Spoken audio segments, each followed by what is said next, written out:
و ما یعلم جنود ربک الا هو. کسی لشکریان خدا را نمیشناسد، نمیداند خدا چقدر لشکریان دارد.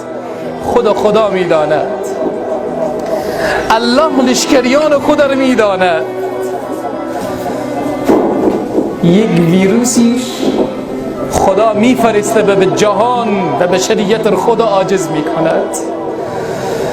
امریکا به سطوح آمده. تو خو امریکایی، تو که در جهان بشریت ظلم میکردی، تو که خود در پادشاهی جهان داری، چرا این طوری شدی امریکا؟ ایتالیا رو نگاه بکنیم، به سطوح آمدن. بزرگان ایتالیا میگویند کار از دست بشریت ساخته نیست، عاجز و ناتوانی. آلمان میگه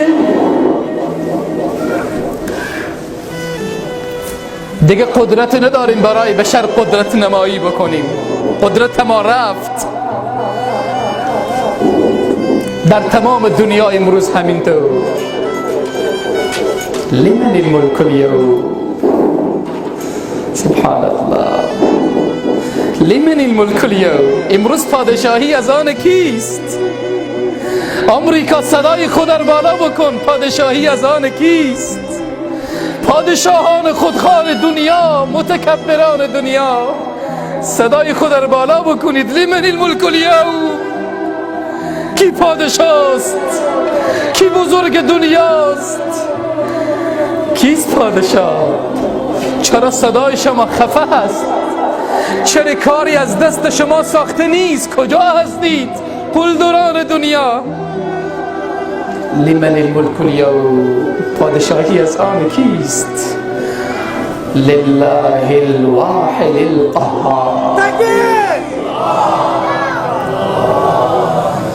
امروز پادشاهی از آن خدایی که واحد و لا شریک و صمد و بی‌نیاز است.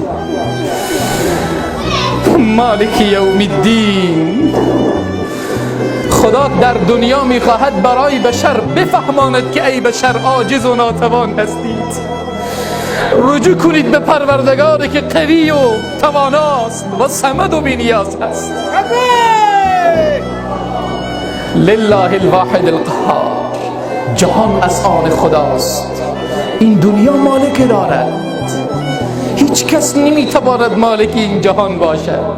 نه امریکا میتواند، نه اسرائیل میتواند، نه آلمان میتواند، نه گردن کلفتان دنیا میتوانند، نه قلدران دنیا میتوانند. پادشاهی واقعی الله سبحانه و تعالی است که تمام بشریت را عاجز نموده است. لمن الملك اليوم؟ اینجا خدا میخواد برای بشریت بگه خدا رو به خاک بندازیم. خدای واحد و لا شریک را بشناسید، او را عبادت بکنید، او را بخوانید، با زاری و تضرع به پیشگاه او ندا سر دهید.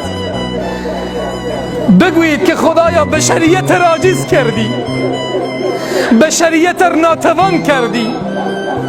خدایا قدرت خود را برای جهان بشریت ثابت کردی. تو بزرگی ای الله، ما بندگان عاجز و ناتوان تو هستیم. تو خودت بر ما رحم بفرما. خدایا هیچ طبیبی سراغ نداریم که درد ما را مداوا بکنه. تو طبیبی، تو طبیبی، تو دست ما را بگیر. ما به تو رجوع میکنیم ای الله. لمن الملك اليوم؟ پادشاهی واقعی بشناسیم که پروردگار بزرگ چه ذاته هست.